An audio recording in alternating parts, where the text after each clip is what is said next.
Welcome back. This is the AFCON Daily Show on Citi TV. My name is Nathan. Our show is brought to us by Bet Power. If you want to walk away with the biggest winnings, biggest payouts, and win with the best odds, Bet Power is your friend, and they are proud sponsors of this show on Citi TV. My guests are still here, Sedna Medmon and Kwame Inimbafo. Guys, we've seen the South African story. They had to come back from losing 2-0 to Mali and turn the campaign around, and they did in brilliant fashion. In the process, knocking out pre-tournament favourites Morocco. And now everybody's looking at South Africa and wondering if they could potentially, I don't know how far they may go. Kwame. Well, you made mention of their journey, and you look at what they've been through over the period. I mean, after winning it in '96, there was a bit of a great period for them, and then won it in '96, finalists in '98. Yes, went to the World Cup in 2002. Ghana denied them an opportunity of qualifying in 2000. And since that period, we've not had the opportunity of seeing the great South African teams within this period. But I'm sure they've done a huge reflection and over this period, and they've asked themselves what has gone wrong. Because one, South Africa are not producing the elite talents that they would export to the world or to other parts of the world. Think about how many South African players have made it outside. I just can't. Radebe, Benny McCarthy. Yeah, that's it. Maybe you would ask Stephen Pienaar, who had a very good, time with Everton and all of those things. So there seemed to be a problem. Now, what they are deciding to do is how to grow their technical department in terms of coaching. See, I've always maintained this mantra, and I always say it in Chi: football, they are no one coaching. It's as simple as that. So you look at the coaches that they've been producing over the last couple of years, winning the Africa, the Champions League, Super League, and all of that. Rolani Mokoena, we're just talking about him off air. You guys should watch or listen to Rolani Mokoena speak football. Is brilliant. He's just a brilliant coach. Pitso Mosimane.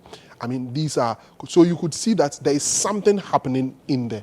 Even Benny McCarthy is at Manchester United right now as part of the coaching staff. So it tells you how big they've been on that kind of development. Now, look at the team right now, coached by one of the, former champions of someone who has won the 2017.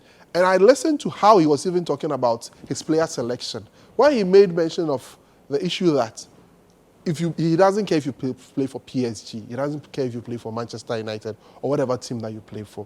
But if you don't fit the idea of football he wants to play, there is no way he will call you. You can be the MP or you can be the president. If you recommend a player and it doesn't fit his style, he won't allow you. That's a coach who has laid down his marker and said that it is my way or no other person's way. And that tells you that, and you see it in their play, a coach that has an idea of the kind of football he wants to play and getting players in there to be able to fit into that idea that he's playing. Fortunately for him, he has a Sundowns team that has played together for some time and has decided that let me be smart about it. Let me pick them. Let me build my team around them. And let me find some players in there.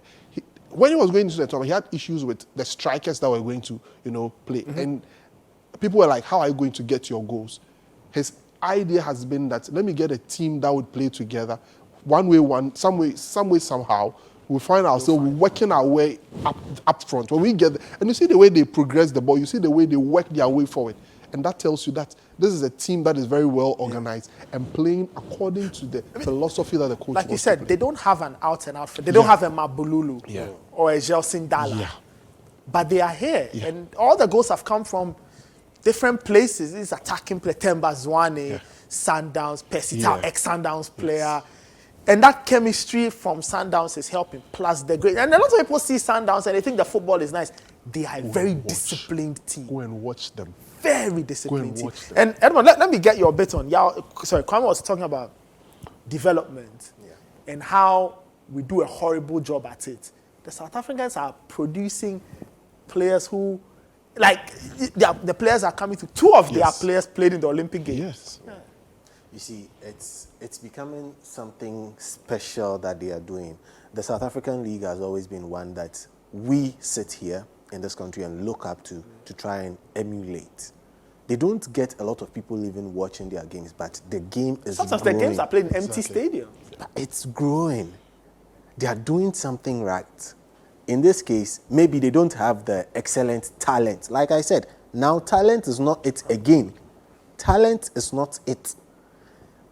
You can juxtapose it against teams that have gone out. Let's take this South African team. Pick teams that have gone out. Like Morocco. Man for man, there's no way they match up. It takes us back to the organization. Hugo Bruce says, either play to my word or you are out. I don't care if you play for Sundowns, El Ali, you play for whoever. I don't mind. So that means he had a way he was going to play. Now that is discipline. You either fit in the style or you stay out. If you are not fitting in, you have no place in the team. He has a plan which he is just playing out. For him, at this point, I feel the South African team is living on additional air. They are just going with the flow. If they get eliminated, they are okay. It's just that the monetary aspect now seems to have kicked in because they've been told that win the tournament and split the money. Sorry, yeah. So just share it. We don't want it. So I feel that we being the country, yeah, slash the FA, slash the sports minister. Yes. They don't need it. They don't need it. But that's a very interesting way to motivate players. Yeah. You don't tell them anything. Just say if you win, you get to share all the prize money. Oh, yeah. That's a very interesting way. So they've entered that phase. Now it's all about, okay, let's play, let's turn up. So to be counted, you need to show up, and they are showing up at this competition so far. Let's just scrap the initial game where some way somehow they lost. Well, it was down to their own doing. Exactly. You know, But I think they turned it around. And for me, I think the performance, the strength of this South African team lies in the organization. Yeah. I think you guys have highlighted it. And that can be seen in two games. The final game against Tunisia and then the game against Morocco. Because it took a lot to stay in that Moroccan game up until when they went 2-0. Because, 1-0, the Moroccans could have come back. But they kept at it, kept the shape. And the more space they got, they played on the break and eventually scored that lovely free kick. Brilliant free kick from Mokoena. For the free kick, there's no way any goalkeeper is getting that. Let's allow Bono to breathe. Now, it goes back again to something Kwame said, that set pieces are an opportunity for a team to actually get a goal. Look at what went into that particular set piece that has been everybody's talking about. The South Africans set up their own wall at a different side. And these guys also, they set up their own wall. Now let's play it. Where is the target? Who am I using? Whose head am I going to try and pinpoint this over? And he did it beautifully. It was and for the celebration. After South Africa, you know that they will give you all kinds. I've seen them do all kinds of dances and stuff. But the South Africans are here. They've made the last 8 of an AFCON for the first time in God knows how long.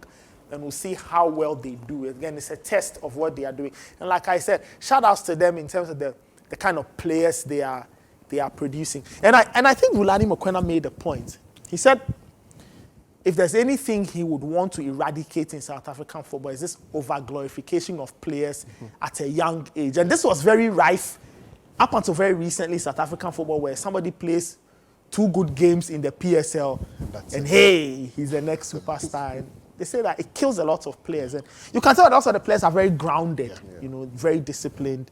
And that's where you see that he is a man in charge of the team that has produced a lot more for this particular team right now. So they are very level-headed. They are very grounded.